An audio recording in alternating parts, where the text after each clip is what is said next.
हरिओम। नमस्ते सभी को। स्वागत है आपका संस्कृत विद्या क्लासेज पर। मैं हूं रामकिशन और आज हम पढ़ेंगे पाणिनीय शिक्षा। शिक्षा ग्रंथों में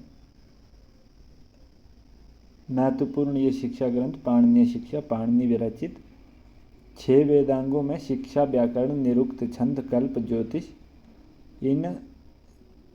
इनमें सबसे प्रमुख जो शिक्षा घ्राणम तु वेदस्य, जिसे वेद की नासिका भी कहा गया है शिक्षा को, और शिक्ष्यते वर्णः शिक्ष्यन्ते च वर्ण उच्चारण विधि यया सा शिक्षा, अर्थात जिससे वर्ण सीखे जाते हैं और वर्णोच्चारण विधि सीखी जाती है उसे शिक्षा कहते हैं। सायण ने भी शिक्षा के बारे में कहा कि स्वर वर्ण आदि उच्चारण प्रकारो यत्र उपदिश्यते सा शिक्षा, अर्थात जिस ग्रंथ में वर्ण स्वर आदि के उच्चारण का प्रकार या जिस तरीका कोई सिखाया जाता है उसे शिक्षा कहते हैं, जिसमें वर्ण स्वर मात्रा बल साम संतान इत्यादि सम्मिलित होते हैं। प्रायः हम देखें जिसे आज सामान्य ध्वनि विज्ञान कहते हैं, उसी के लिए ही प्राचीन जो आचार्य थे उनके समय में शिक्षा शब्द का प्रयोग होता था। शिक्षा का संबंध सामान्यतः ध्वनि से था और ध्वनियों का जो स्थान, करण और प्रयत्न के आधार पर विशेषण और वर्गीकरण शिक्षा के द्वारा होता था। इसलिए अध्ययन का प्रारंभ शिक्षा से ही होता था और पाणिनीय शिक्षा में शुद्ध उच्चारण की जो महत्ता इसमें निरूपित की गई है। इसलिए इसकी महत्ता को निरूपित व्यक्त करते हुए पाणिनि ने स्वयं लिखा है कि सम्यक वर्ण प्रयोगेण ब्रह्मलोके महीयते, अर्थात जो सम्यकतया वर्णों का प्रयोग करता है वो ब्रह्मलोक को प्राप्त होता है। ऐसा पाणिनीय शिक्षा में हमें 60 श्लोक प्राप्त होते हैं, जो कि एक पद्यात्मक शैली में लिखा हुआ ये ग्रंथ है। ग्रंथ का आरंभ करते हुए ग्रंथकार आचार्य पाणिनि कहते हैं कि अथ शिक्षां प्रवक्ष्यामि पाणिनीयं मतं यथा शास्त्रानुपूर्व्यं तद विद्यातोक्तं लोकवेदयः। अथ शिक्षां प्रवक्ष्यामि पाणिनीयं मतं यथा शास्त्रानुपूर्व्यं तद विद्यात यथा उक्तं लोकवेदयः, कि अथ अब पाणिनीयम जो कि पाणिनि विरचित या पाणिनि द्वारा बताई गई शिक्षाम, जो पाणिनि के मत में या शिक्षाम उसकी शिक्षा को प्रवक्ष्यामि कहूँगा या प्रकृष्ट रूप से बोलूँगा, और तत् उसको लोक वेदयो यथा उक्तम शास्त्र अनुपूर्व्यम विद्यात, कि अब मैं पाणिनि प्रोक्त जो मतों के जैसा जो शिक्षा नामक एक वेदांग को प्रकृष्ट रूप से उसको बताऊँगा। पाणिनि को शास्त्र उपदिष्ट जो परंपरा से प्राप्त लोक और वेद में जैसा कहा गया है वैसा इसमें जानना चाहिए। इसमें अब इस श्लोक में अर्थ शब्द जो है ये 2 अर्थों में प्रयुक्त हुआ है। एक तो क्या है अनंतरता,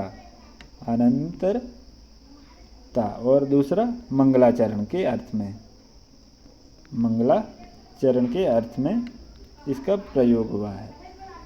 शब्दार्थ के विषय में जानने की इच्छा रखने वाले शिष्य की जिज्ञासा के अनंतर जो ग्रंथकार शिक्षा नामक वेदांग शास्त्र की जो पाणिनीय मत के अनुसार व्याख्या देंगे, उस पाणिनीय सिद्धांत को जैसा लोक और वेद में कहा गया है और जो पूर्वाचार्यों की परंपरा के अनुशासन के साथ जानना चाहिए।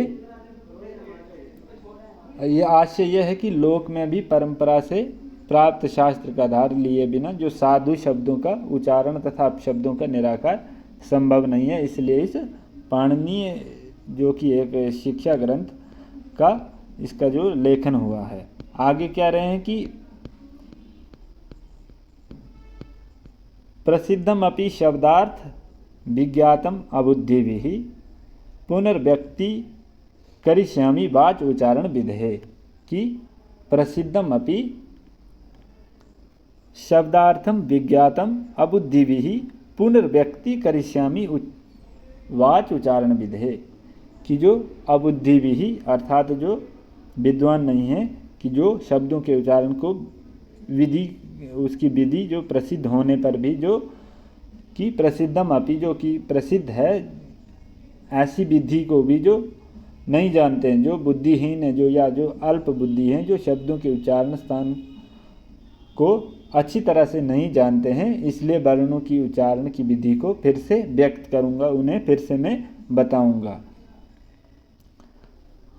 आगे कह रहे हैं कि त्रिषष्टि चतुष्षष्टि वर्णः शंभुमते मतः प्राकृते संस्कृते चापि स्वयं प्रोक्तः स्वयंभुवः कि त्रिषष्टि चतुष्षष्टि वर्णः शंभुमते मतः प्राकृते संस्कृते चापि स्वयं प्रोक्तः स्वयंभुवः कि प्राकृते च और संस्कृते और भगवान शिव के मत में ऐसे 63 या 64 वर्ण कहे गए हैं, क्योंकि वे तो स्वयं भगवान विधाता द्वारा ही कहे गए थे। इसके अतिरिक्त क्या कह रहे हैं कि प्राकृत और संस्कृत भाषा में शंभु के मत में, जो कि भगवान शंकर के मत में 63 या 64 वर्ण कहे गए हैं, अर्थात शिवजी के मत में ऐसे 63 या 64 वर्ण हैं। स्वयं जो ब्रह्मा के द्वारा भी यही कहे गए हैं कि जो वर्णों की जो परंपरा थी, जो वह बतलाते हुए ग्रंथकार ये कहना चाह रहे हैं कि वह वर्ण शिव मत में माने गए हैं। उन वर्णों का प्रयोग कहाँ होता है? प्राकृत में और संस्कृत में। यहाँ पर प्राकृत से आश्रय हमारा जो है कि वो वैदिक भाषा से, और वैदिक शब्दों में जो व्याकरण शास्त्र के संस्कारों अथवा नियमों का अधिकार प्राप्त नहीं होता है, अतः वह प्रकृति निष्पन्न माने गए हैं, इसलिए इसमें ऐसा बताया गया है। आगे कह रहे हैं कि स्वरा विंशति एकश्च स्पर्शाणाम पंचविंशति याद्यश्च समृतौ अष्टौ चत्वारश्च यमः समृतः कि विंशति एकः अर्थात 21, अर्थात कुल वर्णों में स्वरः वो जो हैं 21 स्वर हैं, और स्पर्शा नाम पंचविंशति जो स्पर्श वर्ण हैं वो स्पर्श व्यंजनों की संख्या उनकी 25 है, और याद्यश्च समृतः अष्टौ जो या आदि हैं वो 8 हैं, और 4 यम। क्या कह रहे हैं इसमें कि जो ये स्वरों की संख्या है वो 21 है। इसमें हरस दीर्घ और प्लुत इत्यादि जो आ यू री हैं इत्यादि इनकी 21 संख्या है, और फिर कादयमो अवसाना स्पर्शा जैसे कवर्ग चवर्ग टवर्ग तवर्ग और पवर्ग, ऐसे ये 25 वर्ण जो हैं इनको स्पर्श कहा गया। और यणो याद्यश्च समृतः अष्टव यण है जो 8 यण हैं, जिसमें शल और ऊषम वर्ण य र ल व ये शल और ऊषम वर्णों में श श स और ह ये 8 हैं, और यम जिसमें कंग खंग गंग और घंग ये 4 यम बताए गए हैं। आगे कह रहे हैं कि अनुस्वारो विसर्गश्च कपौ चापि पराश्रितौ दुःस्पृष्टश्चेति विज्ञेयो लिकारः प्लुत एव च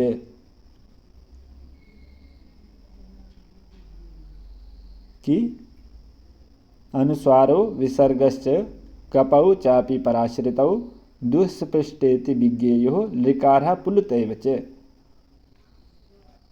अनुस्वार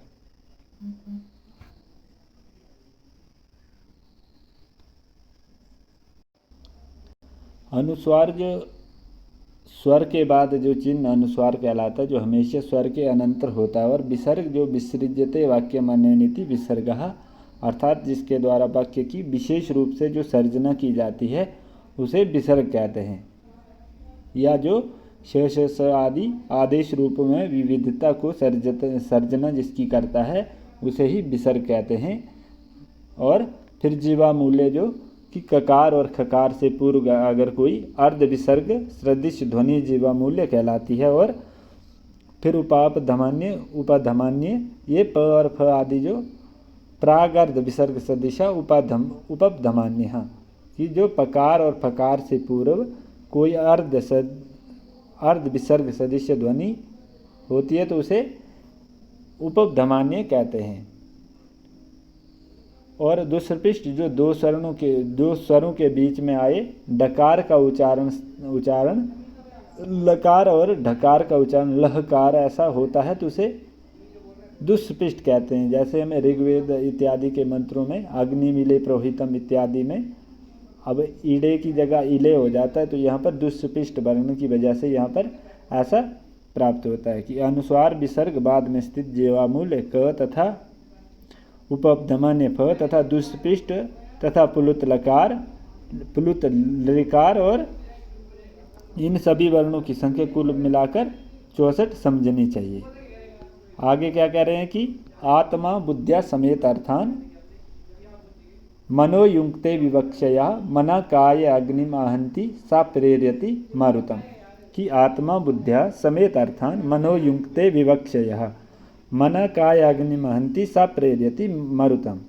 कि जो आत्मा है, जो अंतःकरण, जो बुद्धि, यह बुद्धि के द्वारा समेट कर अर्थात पदार्थों को, मन को जो युक्त करता है, प्रेरित करता है, जो विवक्षय या जो बोलने वाला है उसकी इच्छा के अनुरूप जो उच्चारण करने वाले की इच्छा से मनः जो काय अग्नि को या जठराग्नि की आहंति जो आहत करता है, और जो मारुतम जो प्राणवायु को प्रेरित करता है। कि क्या कह रहे हैं कि आत्मा बुद्धि में स्थित अर्थों को एकत्र करके कहने की इच्छा से मन के साथ जो युक्त होता है, वह मन शरीर की अग्नि को आहत करता है, वह जठराग्नि प्राणवायु को प्रेरित करता है। आगे कह रहे हैं कि मरुतम उर्सी चरचंद्रम जनयति स्वरम प्रातः सवन योगम तम छंदो गायत्रम आश्रितम। कि मरुतम तत् उर्सी चरचंद्रम जनयति स्वरम प्रातः सवन योगम तम छंदो गायत्रम आश्रितम। कि जो मरुत हैं, जो प्राणवायु है, जो किंतु उस उर्सी हृदय में या जठराग्नि में संचरण करता हुआ गतिशील होकर जो मंद्रम जो सामान्य जो स्वर है उस स्वर को जनयति उत्पन्न करता है।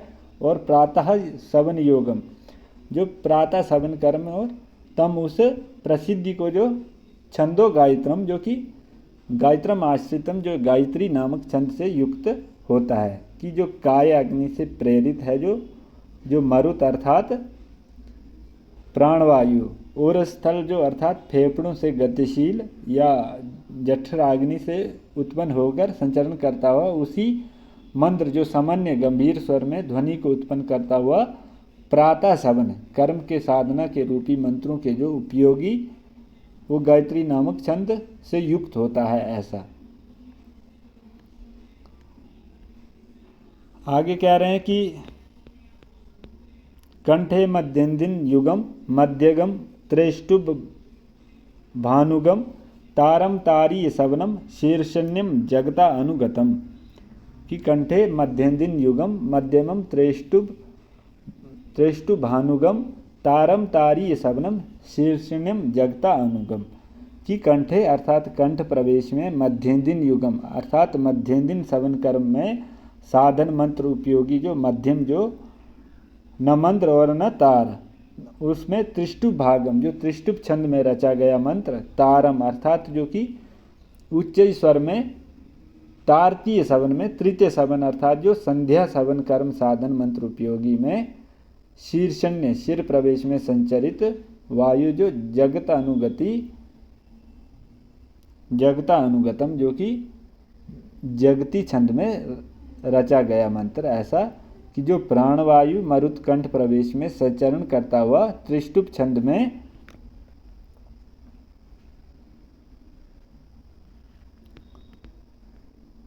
और त्रिष्टुप छंद में रचित जो मध्यंदिन सवन कर्म में साधन भूत को मंत्रों के उपयोगी मध्यम स्वर को उत्पन्न करता है, जो कि शिर प्रवेश में पहुंचकर गतिशील होता हुआ तार स्वर को उत्पन्न करता है, जिस स्वर में जगती छंद में रचित गायत्री मंत्रों का जो कि तृतीय सवन अर्थात संध्या सवन कर्म में पाठ विहित होता है।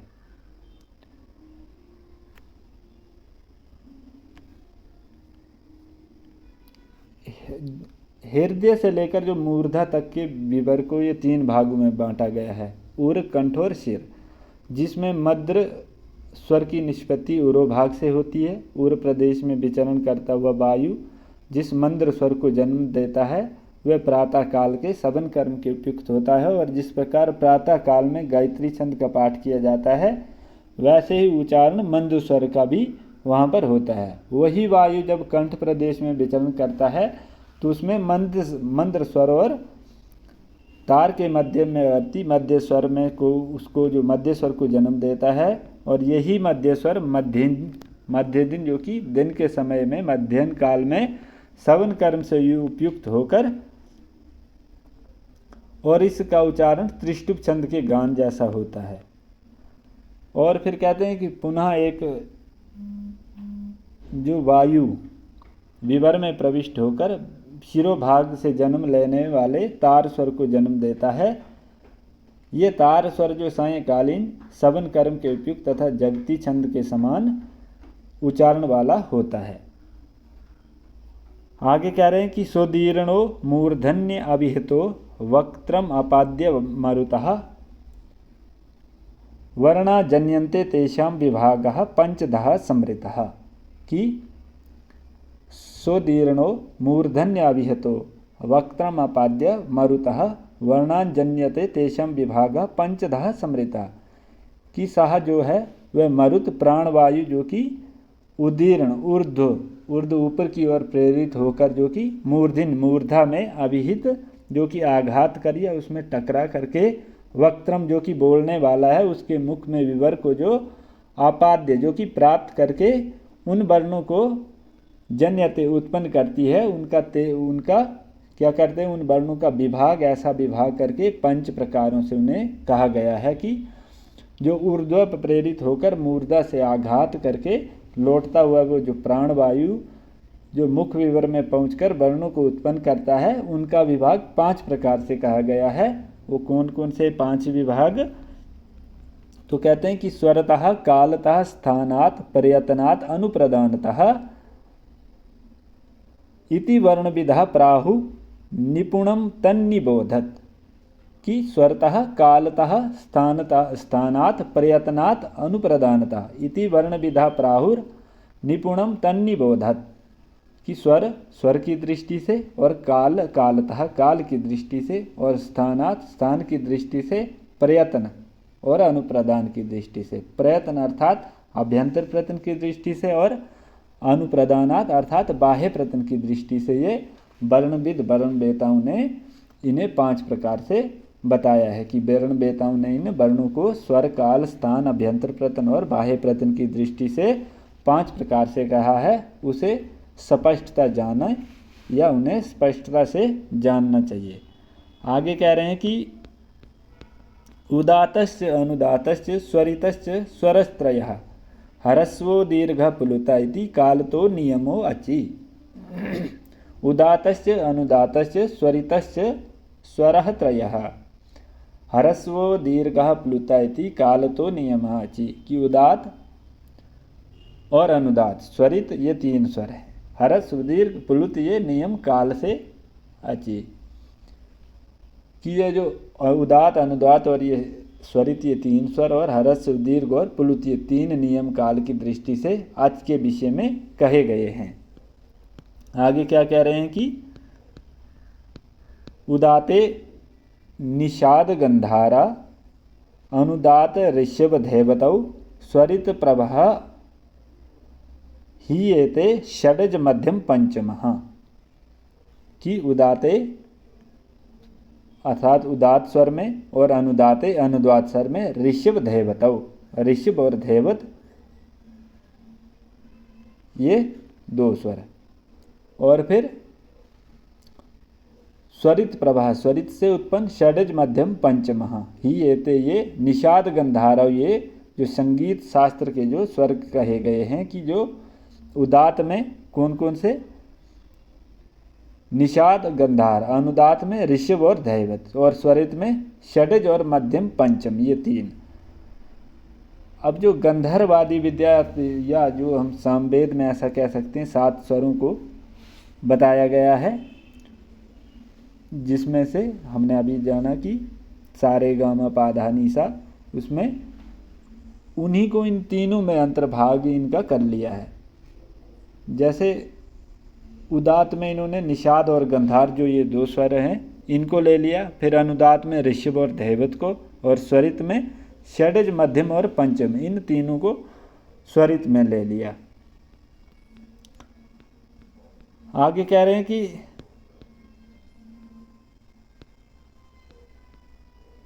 अष्टौ स्थानानि वर्णानाम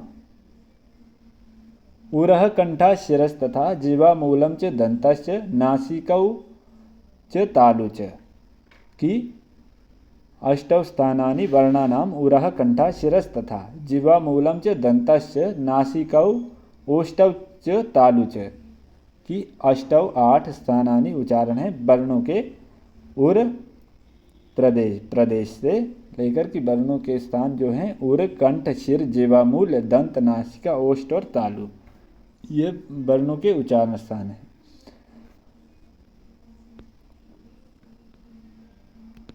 आगे कह रहे हैं कि ओ भावश्च विवृतश्च शश सा रेफ एव च जीवा मूलम उपब्धमा च गतिर अष्टभिविधा ऊष्मणः, कि ओ भावश्च विवृतश्च शश सा रेफ एव च जीवा मूलम उपब्धम च गतिर अष्टविधा ऊष्मणा, कि ऊष्म जो कि विसर्ग की गति, जो 8 प्रकार की विसर्ग की गति बताई गई है। कौन कौन सी? एक तो ओ भाव होना, ओ भाव और विवृत, विवृत हो जाना, और फिर श और स ऐसे हो जाना, फिर रेफ हो जाना, जीवामूल हो जाना, और उपधमान्य होना। ऐसे कि क्या कह रहे हैं कि ओ भाव, जैसे संधि इत्यादि में शिवोरार्च्य, शिवोवंद्य इत्यादि शब्दों में ओ भाव हो जाता है, और विवृत 2 स्वरों के बीच में विसर्ग आने पर उसका लोप हो जाता है, तो वो विवृत होता है। जैसे राम आयाति में राम आयाति ऐसा हो जाता है, श हो जाना, तथा जिसमें रामस चिन्होते हम पढ़ते हैं, स को श हो जाता है या विसर्ग को श हो जाता है, ऐसे श हो जाना, फिर धनुष्ट रंग अंगकारा ऐसे, या तो फिर र हो जाना, हरिर्गच्छति इत्यादि, फिर जीवामूल्य हो जाना, यथा राम करोति ऐसा जीवामूल्य हो जाता है, और फिर उपधमान्य हो जाना, यथा वृक्षम फलति इत्यादि, ऐसे वर्ण प्राप्त होते हैं। तो ऐसे इस प्रकार से विसर्ग की 8 प्रकार की गति ये बताई गई है, कि एक तो उरह, कंठ, शिरस तथा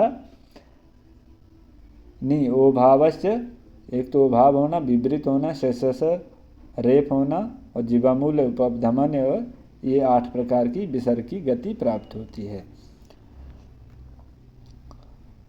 आगे कह रहे हैं कि याद्यो भाव प्रसंधानुकारम कार आदि परम पदम स्वरांतम त्रादिशम विद्यात यद अन्यत व्यक्तम ऊष्मणः, कि यद्य ओ भाव प्रसंधानुकार आदि परम पदम स्वरांतम तादृशम विद्यात यद अन्यत व्यक्तम ऊष्मणः, कि यदि उकार आदि परे हो तो उससे पूर्व प्राप्त जो उकार को स्वरंत जाने, और दूसरी तरफ इसके विपरीत यदि उकार आदि पद परे न हो तो उससे पूर्व प्राप्त को ओकार को विसर्ग स्थान या विसर्ग का जानना चाहिए।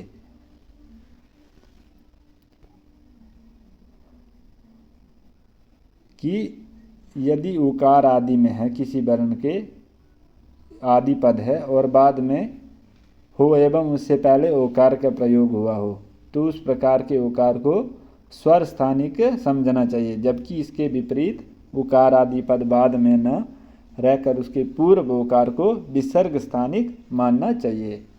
ऐसा। आज की कक्षा के लिए इतना ही। धन्यवाद।